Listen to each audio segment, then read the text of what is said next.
Hello, I'm Mike Gordon, and for our first game of Christmas, we will be taking on Vectorman. Wait a minute, don't I already own this game? Yeah, and while I also already covered my 30 games back catalog conditions for the year 2024, I decided that to start off 12 games of Christmas to feature a few games I already own. Hence the reason why they're being stretched out across the month of December.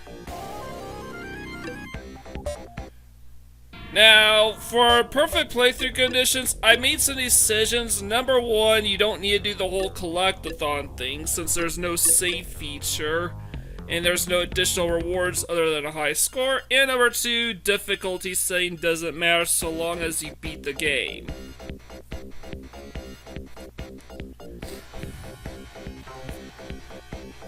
Now, there is technically a high score run that requires playing the game on the hardest difficulty setting. It's 2049 and Earth's cities, forests, and ice caps are fouled with toxic sludge. Humanity has escaped to the stars, leaving mechanical orbots to clean up.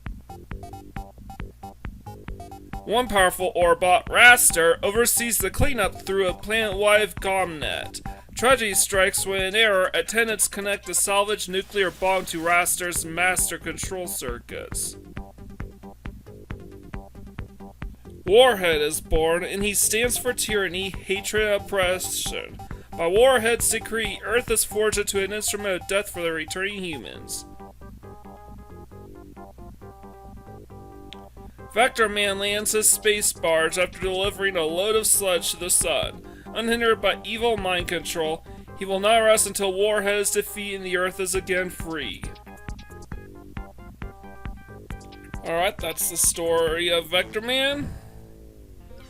So, as typically the high score record, as I was saying, but keep track of how many TV monitors you blow up and how many of those shiny orb things that you pick up across the stage. Meaning, you basically need to thoroughly explore every stage in a level.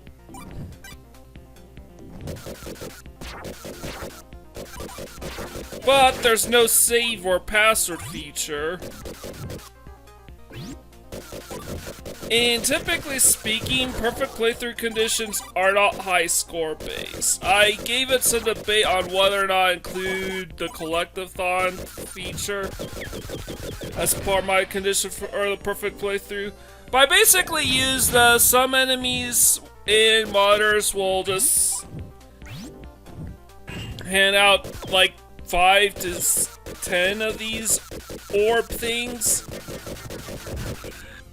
and scatter them everywhere. And with those orb things, if you leave the screen for just a tiny bit, even if you're trying to collect them, they despawn.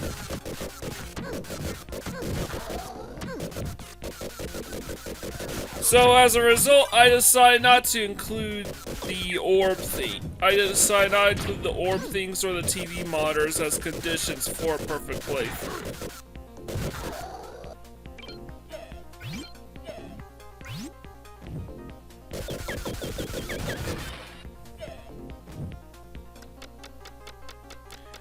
And yeah, I did give it some debate while I covered this game during Summer of Sega. So, yeah, there's actually another reason why I decided to cover these games for 12 games of Christmas. I originally planned to cover this and the next couple games in November as part of my 30 games back catalog. But the way I saw it, these games are generally super hype. It would be a disservice not to represent them on a 12 games of Christmas. So that's why I chose to play them. They're super hyped, they're some of the most acclaimed games on the Genesis. This was basically Sega's answer to Donkey Kong Country, though this came out a year later.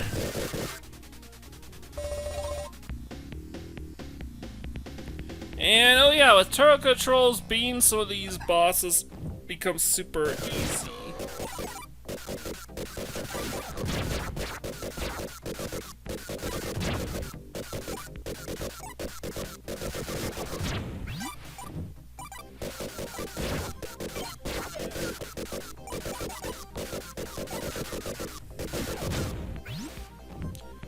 I think they even keep track of how many enemies you kill. However, some enemies also infinitely respawn. So again, I chose not to include the enemy kill count in my equation. So, why destroy the monitors? Besides alien to the high score, they provide some unique things. Some enemies also help provide some unique things, like the ×2 multiplier. And what those multipliers do when you collect them is they multiply the amount of certain items like health packs and lives that you get. So if you pick up a 1-up with the ×2, you get 2 extra lives. You're down 2 health and you pick up a little health recovery, you get +2 instead of +1. And there's ×2, there's ×3, ×5, ×10. I think there's even a ×7. The multipliers do not stack, however. And one will completely supersede the other. So if you have ×2, you pick up ×3, you get ×3. Replace ×3 with ×10, you get ×10. And then if you pick up ×2 again while holding on ×10, you lose ×10. And you're ×2 now.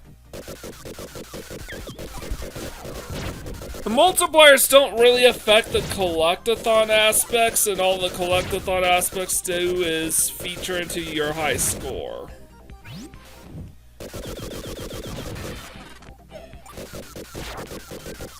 But they do affect how much health you can pick, how much health or lives you accumulate.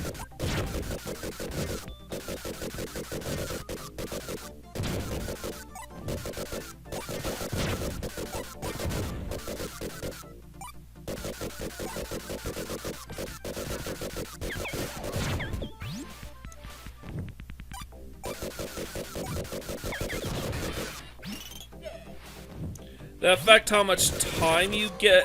That gets added back into the clock. Pretty much the only things they don't affect are your power-ups. Of which there's 2 types of. There's weapon power-ups and there's transformations. And sadly, all of them are super temporary.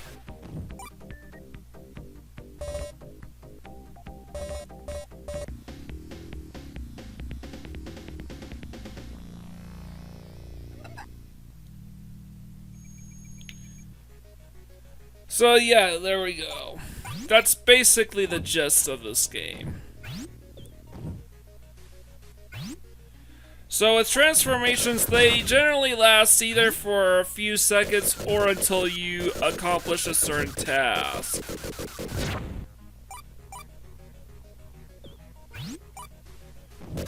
As intended with the said transformations.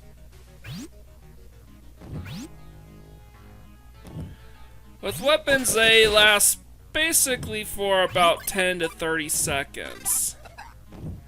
Honestly, that kind of sucks because I don't know how many run and guns give you something like the spread shot, and then they only let you hold on to it for like 5 to 10 seconds.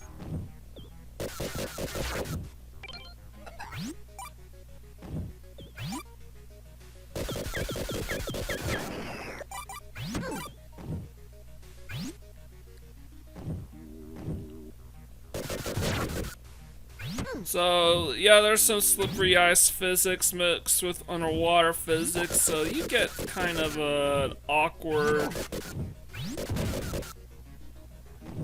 You're trying to carefully navigate the screen. Honestly, I don't really care much for Vectorman. He can be a little difficult to control at times.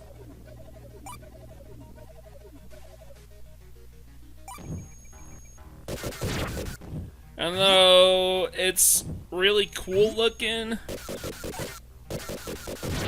there are several games of similar ilk that I would rather play.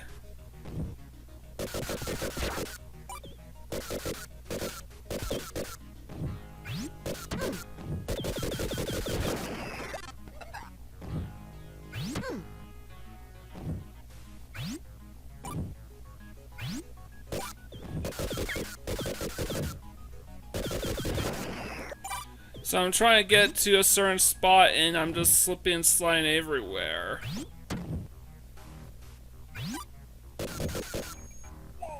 Is it terrible? No. Unlike most run guns, this game has more emphasis on platforming. But I kind of wish, for example, I could hold on to the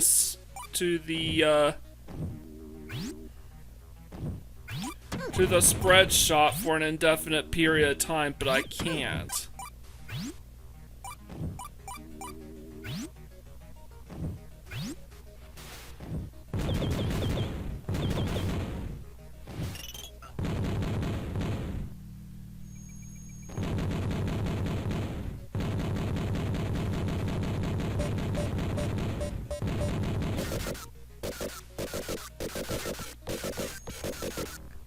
So this boss is kind of simple. You basically have to chase after it while shooting at a diagonal.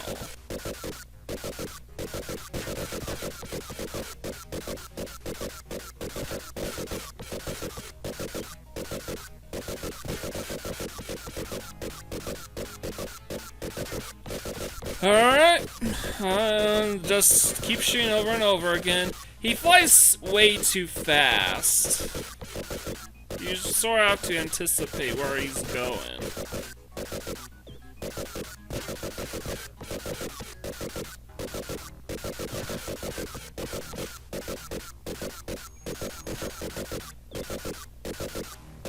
Alright, we're in the last phase of the fight now.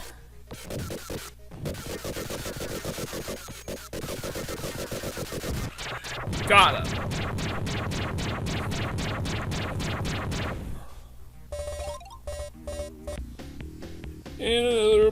And another extra life.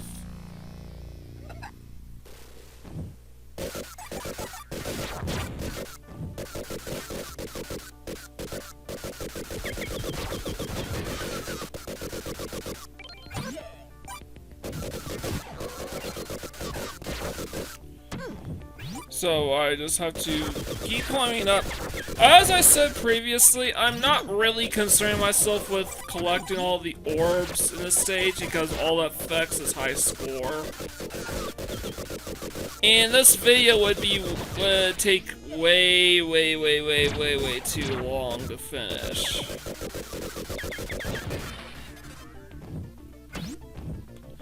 Generally speaking, with games that are intended to be beaten in a single play session, I'd rather them be beatable within an hour, give or take.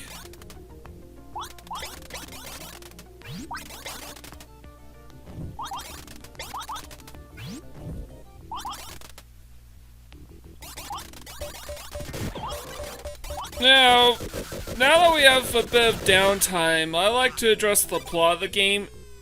Is it me or does this game remind me so much of WALL-E from a storyline perspective? Jeez, imagine a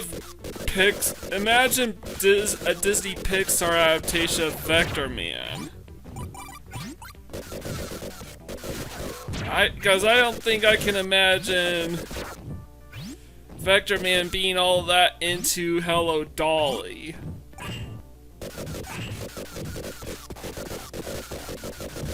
I think if Vectorman were having any taste in movies, I imagine he'd be Steve McQueen, not Barbara Streisand.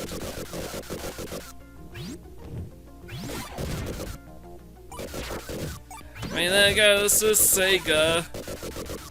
The cool choice would be Steve McQueen, Paul Newman, Roy Redford. It would not be Barbara Streisand.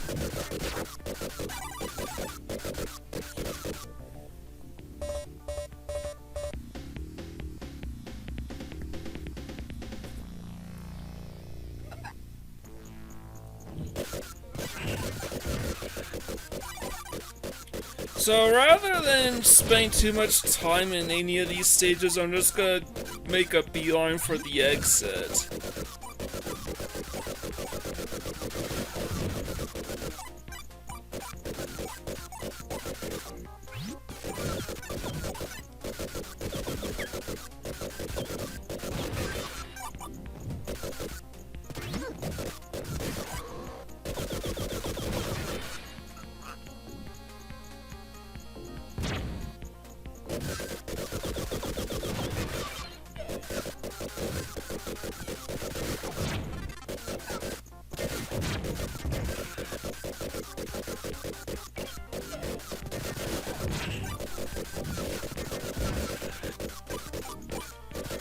So I don't really have a whole lot to say at this point because I'm just playing through the game right now.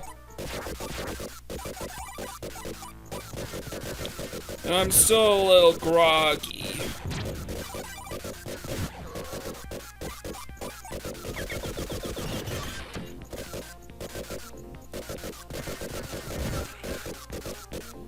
But what I would like to draw attention to at the very least, I don't know.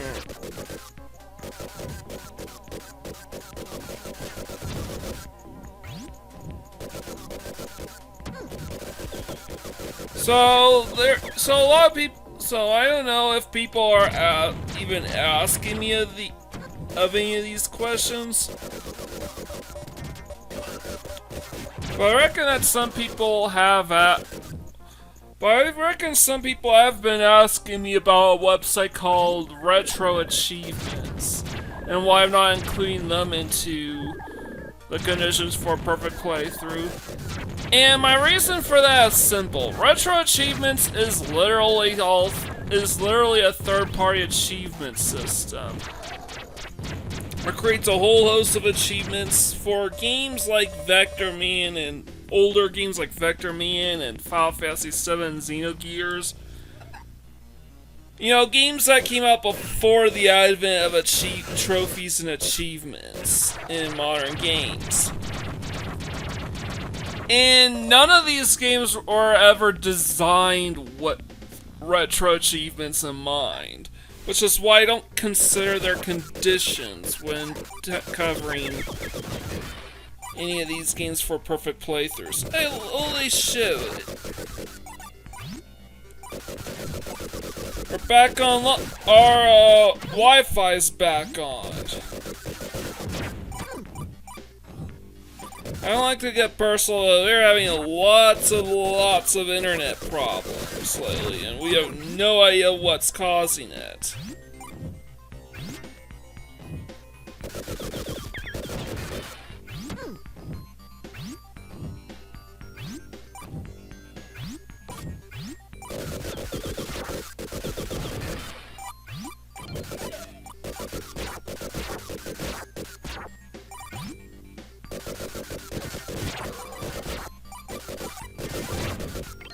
But it's not gonna affect my upload schedule for Vectorman or any of the other 12 games of Christmas because this is still a couple months ahead of me. I am literally filming and recording all this a few months in advance, a couple months in advance.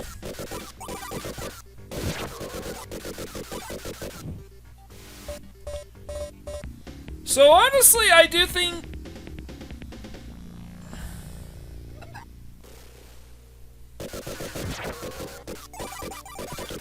and so long as the Wi-Fi doesn't go down permanently, I think we'll be good.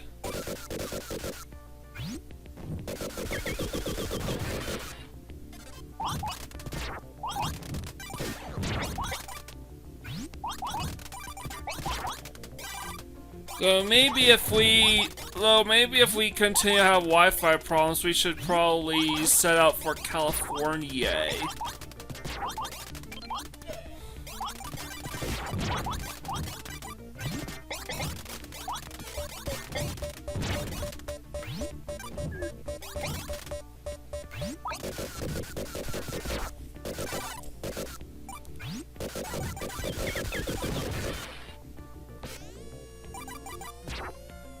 Yeah. Who knows? Maybe the problem is that we're overlogging. Like that South Park episode. And there's literally a giant modem that's literally the internet.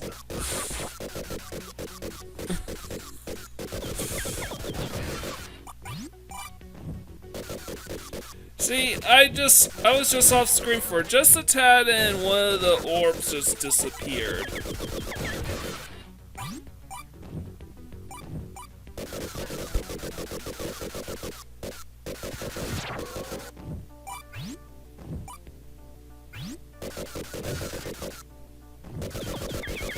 I will definitely say there are some nice graphical furnishes.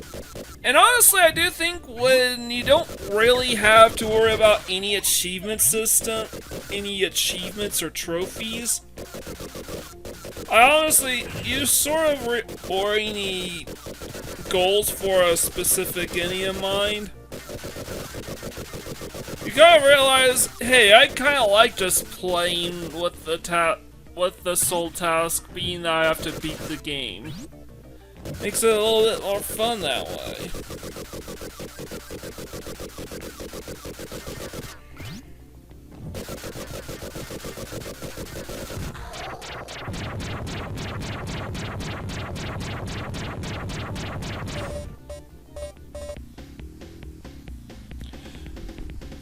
Because now I can play the game the way I like to play it.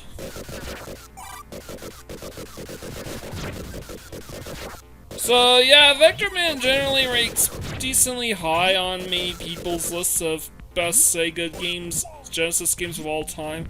It's kind of interesting how popular the game, it being essentially being Sega's answer to Donkey Kong Country, is what makes it one of the more popular, well-known Genesis games, even though it came out in '95.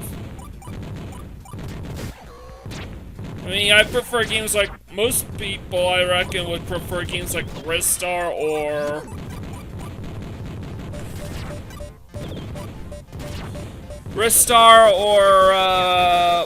Comic Zone. Yeah, for the longest time, those games were not as well known as Vectorman.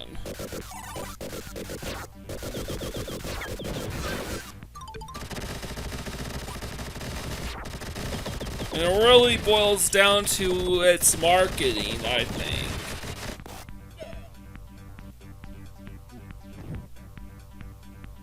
I mean, games like Comic Zone and Ristar weren't really actively trying to target certain SNES games in terms of marketing, but Vectorman was. Both of them also have more interesting conditions for perfect playthroughs.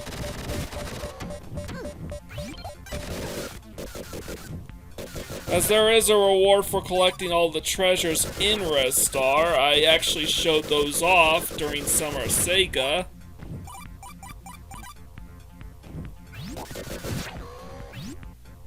And Comic Zone actually has a good ending and a bad ending. Though admittedly, the bad ending is probably a little harder to achieve than the good ending, if you get good enough. So this boss is gonna be super easy. Just hang out right here, hug this wall right here, and then you just shove for a bunch of shots, and then he dies. Thanks, Turbo Controls.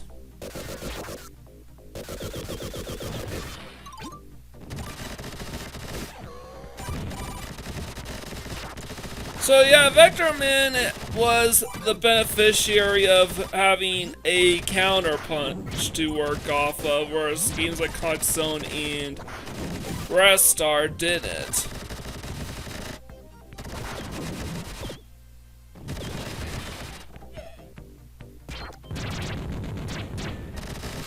I think nowadays people would probably rate several games higher than this game.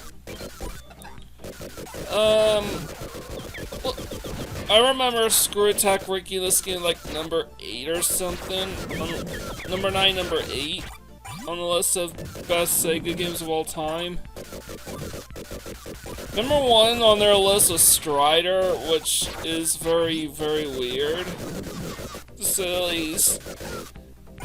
Strider's a good game, but it's nowhere near number 1. It really seemed like it was all about Sega trying to subvert our expectations by not picking the most obvious answer, which was a Sonic game. They even went for the less obvious. They even went for another obvious pick on top of that, choosing Sonic 3 over Sonic 2.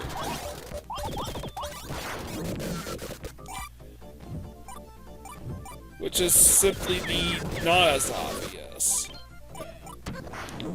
Number 1 was Strider, number 2 was Sock 3, just Sock 3, not 3 Knuckles.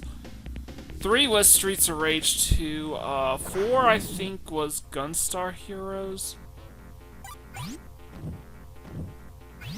I think that was number 5, and number 4 was Phantasy Star 2. Man, that would be controversial today, because most people would say Phantasy Star 4 should take that, should be the representative there. And 6 would be Shinobi 3.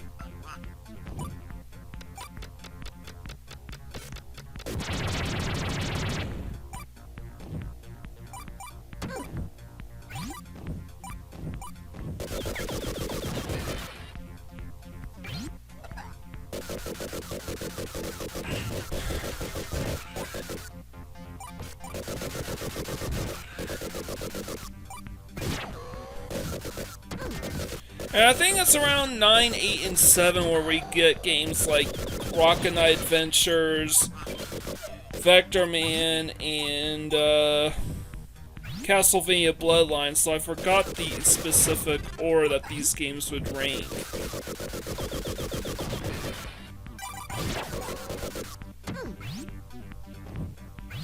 Yeah, a very strange list, so I can somewhat understand. Would I put Vectorman in the same league as a lot of those other games? No. I won't even put Golden Axe in my top 10. I think I prefer Golden Axe 3 from a gameplay standpoint to Golden Axe 1.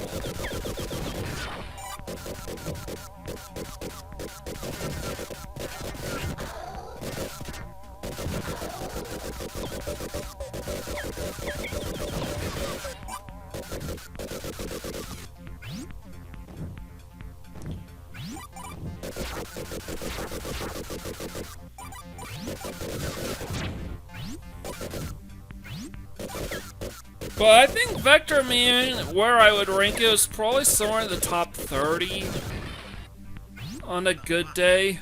I do prefer Vectorman 2 though. Interestingly enough, we never got another Vectorman game after Vectorman 2. It's like, there were plans for a Vectorman 3 on the Saturn, there were plans for Vectorman 3 on the Dreamcast, and then Blue Sky Software went belly up, and then Blue Sky Studios came into being, which is probably going to confuse Gen Zers and Gen Alphas.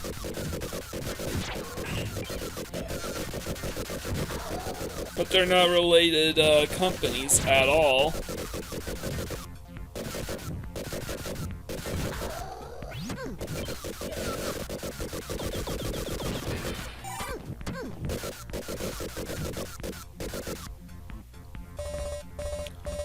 Anyways, we're done with this level, and I think we got like 3 more levels to go. Yeah, we're going underground to try to infiltrate Warhead's base of operations and shut down his propaganda machine. Oh, that was completely useless.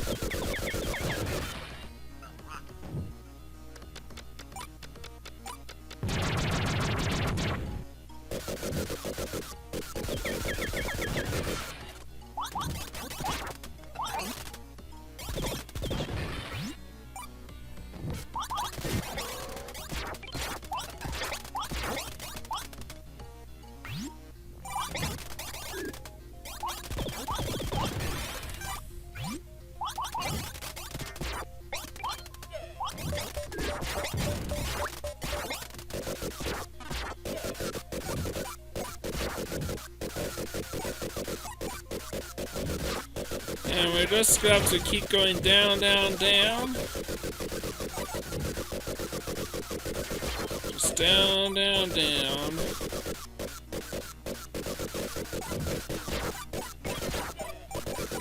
Until we reach a dead end and realize we can't go any further. And I definitely remember this level. This is the level where you basically, instead of going left to right, you're going down.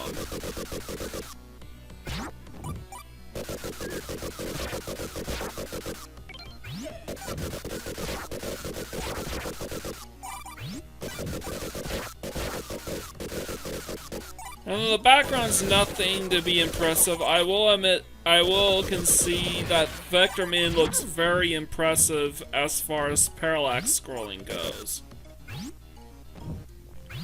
Hey, that's kind of interesting. Those orbs seem to reveal the presence of invisible platforms. Interesting. Now what's up here? Exactly. And yep, there is an extra life. Probably the last extra life we will be getting for the rest of this run. And we're right here, ready to take on the first of 3 bosses. These super weapons all start coming alive from these blueprints to attack us.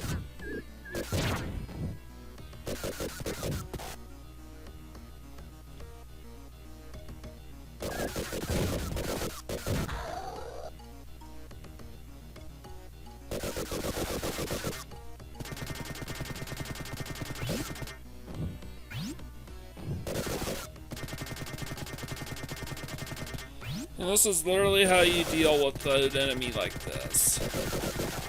Because after you fire a shot at him, he will relentlessly chase after you until he wears out, and you just have to shoot him, run from one end of the stage to the next, back and forth until he tires out. This guy, you just shoot him at a diagonal, get away from it for a bit, another diagonal.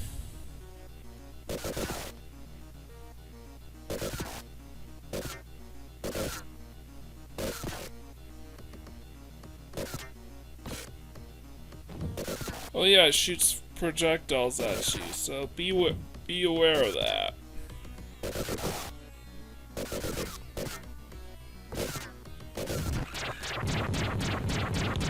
And that's all she wrote.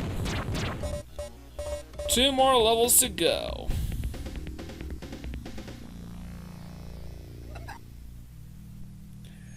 And now we take on the Warhead's Propaganda Center. You would think our objective here would be to cut off the signal that brainwashes all the robots on Earth, but no, you just make it to the end.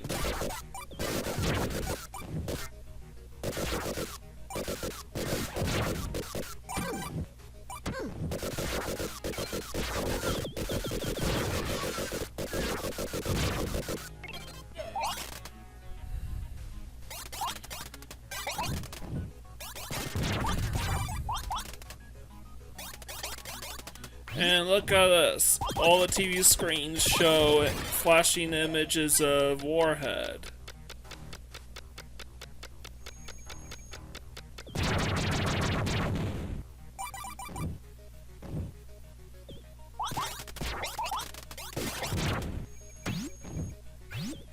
This point we have to go up there because that section was a dead end.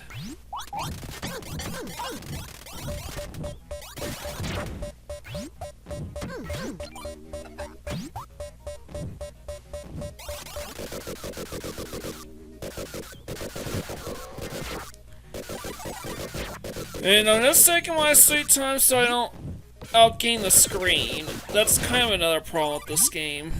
There's a lot of screen crunch in order to cover all this vivid detail. So it's very easy to outgain the screen. Maybe not as... It's not as bad in this regard as, say, Jurassic Park. Another game developed by Blue Sky Software, but... In fact, I dare say this is probably their best work as a studio, or the Vectorman games. Yeah, I don't really think that highly of them.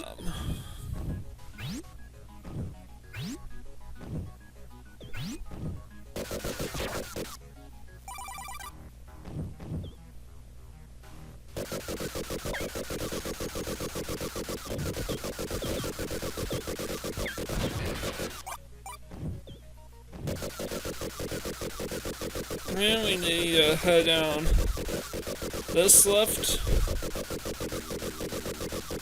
We probably want to make it as close to the bottom as possible.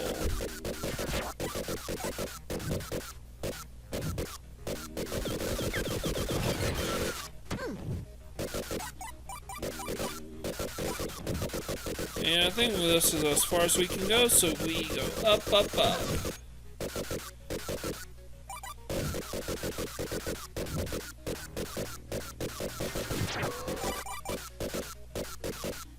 And we keep going right until we can't go any further.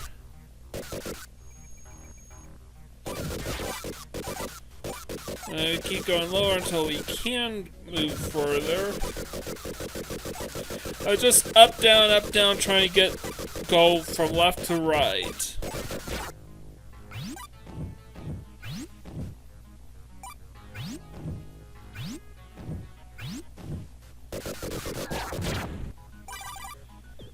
And just like that, we clear the penultimate stage.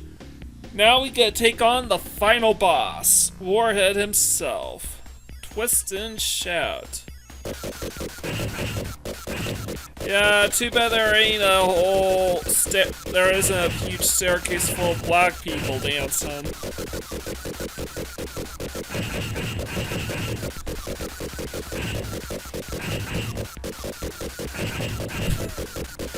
Yeah, I digress. But yeah, imagine if Pixar made a Vectorman movie instead of WALL-E. I think it would have been way better.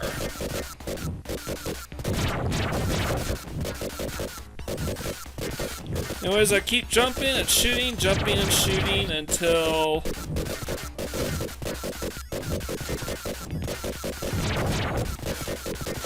dodging those little projectiles, which are the little orange specks in the background, until he dies, just like that.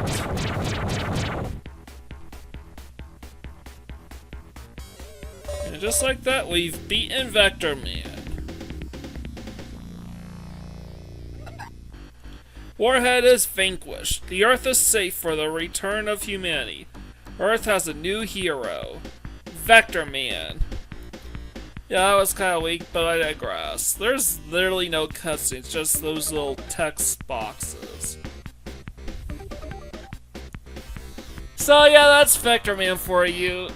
I do think it is a nice little novelty item, and it plays well for a novelty. Very well, I would say. I think it's a solid B tier action platformer.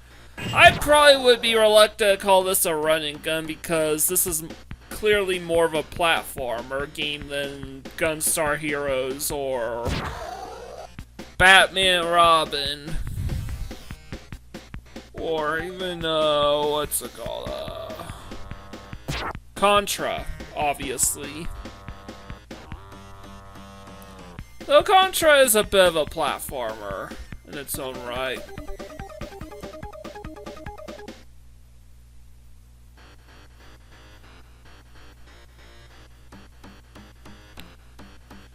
So yeah, I do enjoy the game. It is a lot easier to enjoy a game like this with subsequent playthroughs and getting good at them.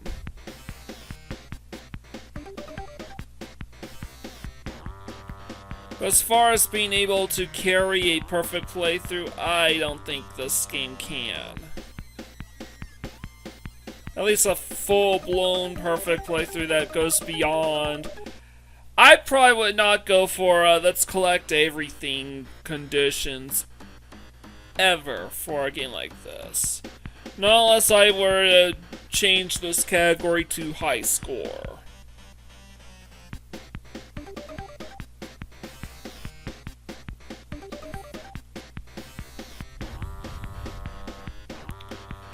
So yeah, we're just going through all the enemy names right here, and some of the staff that worked on it.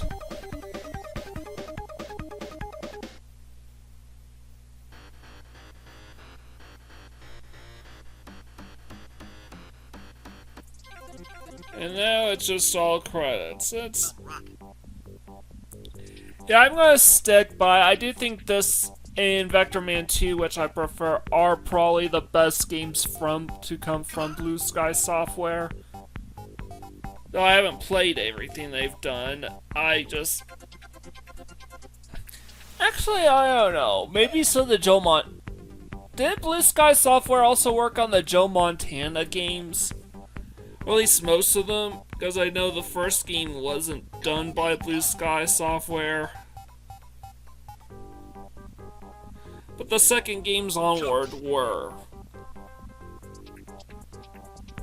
So yeah, I think they worked on the Joe Montana series, and I thought those games were mostly pretty good. Or at least the one I have played, which is NFL Sports Talk Football 93.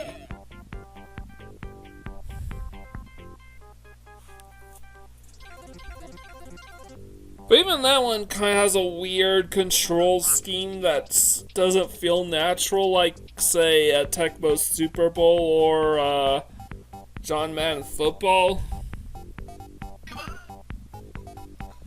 But it's just preferences. But this is the first game of Christmas in the books. I hope you enjoy the next 12 games on the docket. Remember, this year we're doing 13 of them.